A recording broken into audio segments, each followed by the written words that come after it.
آج ہم ایک اہم عنوان لے کر آپ کی خدمت میں پیش ہوئے ہیں، جو غلط عقیدہ بھی اس کو کہہ سکتے ہیں اور غلط مسئلہ بھی اس کو کہہ سکتے ہیں۔ ہمارا جو معاشرہ چل رہا ہے، یہ معاشرہ غلط چیزوں کو بڑی جلدی اپنے اندر لے لیتا ہے اور ان پر عمل بھی کر لیتا ہے، اور شریعت کے اوپر ہمارا معاشرہ عمل نہیں کرتا۔ اس کی وجہ یہ ہے کہ ہم شریعت سے بہت دور ہیں، اپنی شریعت سے، اپنے قرآن سے، اپنے دین سے بڑے دور ہوتے چلے جا رہے ہیں۔ جیسا جیسا زمانہ گزرتا جا رہا ہے، ہم اس طریقے سے اپنے دین سے، اپنے شریعت سے بہت دور ہوتے چلے جا رہے ہیں۔ جو تعلیم ہمارے نبی صلی اللہ علیہ وسلم نے ہم کو دی تھی، اس تعلیم سے ہم بہت دور ہو کر اپنی زندگی کو گزار رہے ہیں۔ حالانکہ ہمیں ایسا نہیں کرنا چاہیے، کیونکہ اگر ہم اپنے نبی صلی اللہ علیہ وسلم کی تعلیم سے ہٹ کر، قرآن کی تعلیم سے ہٹ کر اور اللہ کے احکام سے ہٹ کر اپنی زندگی کو گزاریں گے تو پھر ہمیں کچھ نہیں ملنے والا ہے۔ نہ دنیا ہمیں ملے گی اور نہ آخرت ہمیں ملے گی، نہ خدا ہی ملا، نہ وصال صنم، نہ ادھر کے رہے نہ ادھر کے رہے۔ تو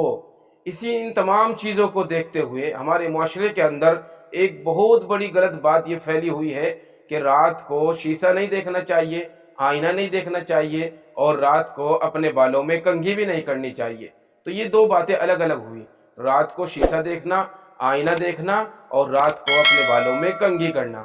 تو اس کو ہم شریعت کی نظر سے دیکھتے ہیں کہ شریعت ہماری کیا کہتی ہے۔ تو ہماری شریعت میں اس کی کوئی اصل نہیں ہے، ہمارے دین میں، ہمارے مذہب میں اس کی کوئی شریعت نہیں ہے۔ ہمارے نبی صلی اللہ علیہ وسلم ان تمام غلط باتوں کو بالکل ختم کر کر دنیا سے تشریف لے گئے ہیں۔ انہوں نے تمام چیزوں کو ختم کیا ہے جو غلط سلط باتیں ہیں، لیکن ہمارا معاشرہ ان چیزوں پر چل رہا ہے۔ تو ہمارا معاشرہ کیا کہتا ہے؟ رات کو شیشہ دیکھنے سے، آئینہ دیکھنے سے اور رات کو اپنے سر میں کنگھی کرنے سے گھر میں غربت آتی ہے،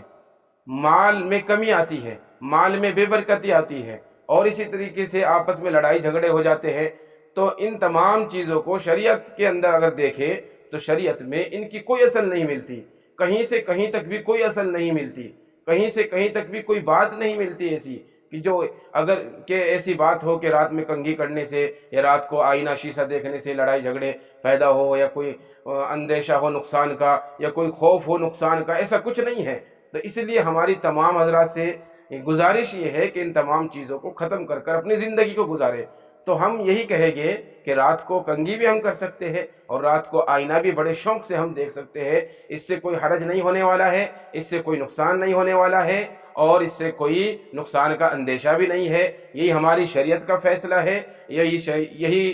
قانون شریعت کا فیصلہ ہے، اور یہی قرآن کا فیصلہ ہے کہ ہم تمام چیزوں کو جو غلط سلط ہے، تمام چیزوں کو جو گمراہ کرنے والی ہے، تمام ان چیزوں کو جو ہمیں راہ راستے سے ہٹانے والی ہے، ان تمام چیزوں کو ہم ایک طرف رکھ کے اپنی زندگی کو شریعت مطہرہ کے آئینے میں اپنی زندگی کو گزاریں۔ اور اگر ہم شریعت مطہرہ کا آئینہ دیکھیں، اپنے قرآن کا آئینہ دیکھیں، اپنے نبی صلی اللہ علیہ وسلم کی زندگی کا آئینہ دیکھیں، جب ہم ان تمام چیزوں کو دیکھ کر اپنی زندگی گزاریں گے تو ہمارے درمیان میں، ہمارے معاشرے میں جتنی بھی غلط سلط باتیں پھیلی ہوئی ہے وہ انشاءاللہ ایک دن تمام کی تمام ختم ہو جائے گی، اور ہماری زندگی آئینے کی طرح بالکل صاف اور شفاف ہو جائے گی، اور ہماری زندگی بہتر بن جائے گی۔